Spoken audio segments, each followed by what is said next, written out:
হয়, পোনপ্ৰথমে মই আমাৰ মহিলা যিজনী আঞ্জুমা বেগম তেখেতক আক্ৰমণ কৰাটো আমি গৰিহণা দিছোঁ।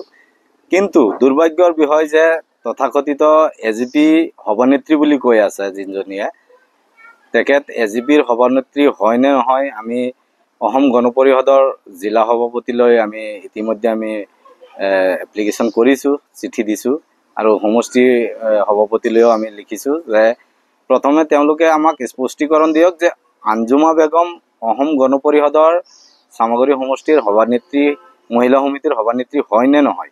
যদি মহিলা সমিতিৰ সভানেত্ৰী বুলি তাই যে কৈ আছে কথাখিনি, তেখেতে যোৱা নিৰ্বাচনত, পঞ্চায়ত নিৰ্বাচনত আমাৰ যি অফিচিয়েল মিত্ৰজোঁটৰ কেণ্ডিডেট আছিলে ভাৰতীয় জনতা পাৰ্টিৰ জিলা পৰিষদৰ কেণ্ডিডেট, চিঙিমাৰী জিলা পৰিষদৰ, এই জিলা পৰিষদৰ কেণ্ডিডেটৰ এগেইনষ্টত তেখেতে তাই ইণ্ডিপেণ্ডেণ্ট প্ৰতিদ্বন্দ্বিতা কৰিছিলে। যিহেতু দলীয়ভাৱে সিদ্ধান্ত লোৱাৰ পিছতো যদি তেখেতে ইলেকশ্যন খেলিব পাৰিছে, তাইতো আমাৰ জনামতে তাই দলৰ কিবা পদবীত থাকিব নোৱাৰে বা সদস্যত থাকিব নোৱাৰে। আৰু বিশেষকৈ আজিৰ ঘটনাটো যি হ'ল, আজিৰ ঘটনাটো হোৱাৰ পিছত কাৰণটোৰ যদি আমি যিখিনি আজি দিনৰ ভিতৰত আমি তদন্ত কৰিছোঁ, এইটো এটা পৰিকল্পিত ঘটনা হৈছিলে, যোনটো তাই নিজেই ঘটনাটো সৃষ্টি কৰি পেলাই যাতে আমাৰ মাননীয় সন্মানীয় বিধায়ক ডিপ্লুৰঞ্জন শৰ্মা ডাঙৰীয়াৰ নামটো সাঙুৰ খুৱাইছে, আমাৰ যুৱনেতা মুজিবুৰ ৰহমান ডাঙৰীয়াৰ নামটো সাঙুৰ খাইছে, যোনটো তেখেতে নিজাববীয়া পৰিকল্পিতভাৱে এই ঘটনাটো ঘটাইছিলে আৰু তাৰ নিজৰ পোহনীয়া গুণ্ডাই, বেৰুণীয়া গুণ্ডাই তাক আক্ৰমণ কৰিছিলে। ইয়াত আমাৰ পাৰ্টিৰ কোনো ধৰণৰ ইয়াত হাত নাই। আৰু তাই যে কৈ আছে যে আমাৰ মেম্বাৰবিলাকক, সদস্যবিলাকক তাই নিজে গাড়ীত লৈ পেলাই গৈ অসম গণ পৰিষদৰ ছাপোৰ্টত প্ৰেচিডেণ্ট বনাব বুলি। আমাৰ জেউমাৰী পঞ্চায়তত 8জন সদস্য ভাৰতীয় জনতা পাৰ্টিৰ সমৰ্থিতত জিকিছে আৰু 2জন কংগ্ৰেছৰ সমৰ্থনত জিকিছে। অসম গণ পৰিষদৰ 3জন প্ৰাৰ্থী আছিলে যদিও তেওঁলোক পৰাস্ত হৈছিলে। এজনো সদস্য অসম গণ পৰিষদৰ নাই। তাত অসম গণ পৰিষদৰ প্ৰেচিডেণ্ট বনোৱাৰ কোনো যুক্তি নাই, কথাই নাহে। আৰু আপোনালোকে তাই এটা ভিডিঅ' আমি পাইছোঁ, যোনটো গাড়ীত কিবা দুৰ্বৃত্তই আক্ৰমণ কৰাৰ সময়ত ভিডিঅ' এটা হৈছিলে। সেইটোত আপোনালোকে স্পষ্টভাৱে দেখিব পাৰিব তাইৰ লগত কোনো ধৰণৰ সদস্য, আমাৰ দলৰ সদস্য তাৰ লগত জড়িত নাছিলে। তাই নিজাববীয়া পৰিকল্পিতভাৱে এইটো ঘটনা ঘটাইছে।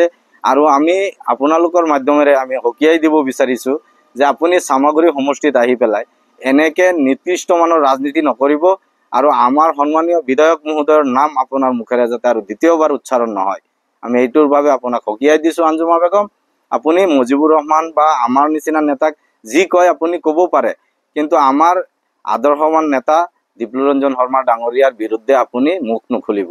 আপুনি যে ক'ৰ পৰা কি লৈছিলে চব স্ক্ৰীনশ্বট আছে। আপুনি আমাৰ নিবনুৱাসকলৰ পৰা যে চাকৰিৰ প্ৰলোভন দি পেলাই পইচা লৈছিলে, সেইবিলাক আমাৰ হাতত তথ্য আছে। আপুনি পইচা লোৱাৰ যদি তথ্য দিব পাৰে, তেতিয়াহ'লে ইতিমধ্যে আমাৰ লয়াৰৰ লগত কথা পাতিছোঁ, আমি আপোনাৰ ওপৰত মানহানি গোচৰ তৰিম। অভিযোগ উত্থাপন হৈছে চামগুৰি সমষ্টিৰ বিধায়ক মুজিবুৰ আৰু আপোনাৰ নাম মণ্ডল কাৰিকুল কালাম, এটা ধনৰ লেনদেন হৈছে। এইটো সম্পূৰ্ণ মিছা।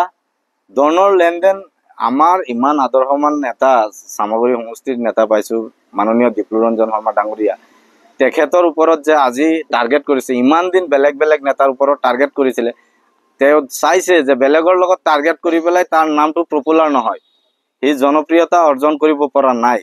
আজি শেহতীয়াভাৱে তেখেতে আমাৰ মাননীয় ডিপ্লুৰঞ্জন শৰ্মা ডাঙৰীয়াৰ নামটো তেওঁ এইকাৰণে সাঙুৰ খুৱাইছে যে তাৰ নামটো যাতে মিডিয়াত যায় আৰু প্ৰচাৰ হয়, তাৰ TRPৰ কাৰণে এইবিলাক কৰি আছে। আমি সকীয়াই দিছোঁ যে TRPৰ কাৰণে আপুনি বেলেগত ব্যৱস্থা কৰক, চামগুৰি সমষ্টিৰ সন্মানীয় বিধায়ক মহোদয়ৰ নামটো আপুনি আৰু দ্বিতীয়বাৰ উচ্চাৰণ নকৰিব। আৰু আমি লগতে অসম গণ পৰিষদৰ জিলা সমিতিক আমি আহ্বান জনাইছোঁ যে আপোনালোকেও স্পষ্টীকৰণ দিয়ক যে আপোনালোকৰ আঞ্জুমা বেগম আপোনালোকৰ মহিলা সমিতিৰ সভানেত্ৰী হৈ আছে নে নাই। যদি নাই সেইটো স্পষ্টীকৰণ দিয়ক, আৰু যদি আছে সেইটো স্পষ্টীকৰণ দিয়ক, তেতিয়াহে আমি বুজিম যে আপোনালোকৰ লগত আমাৰ মিত্ৰতাটো ঠিকেই আছে চামগুৰি সমষ্টিত।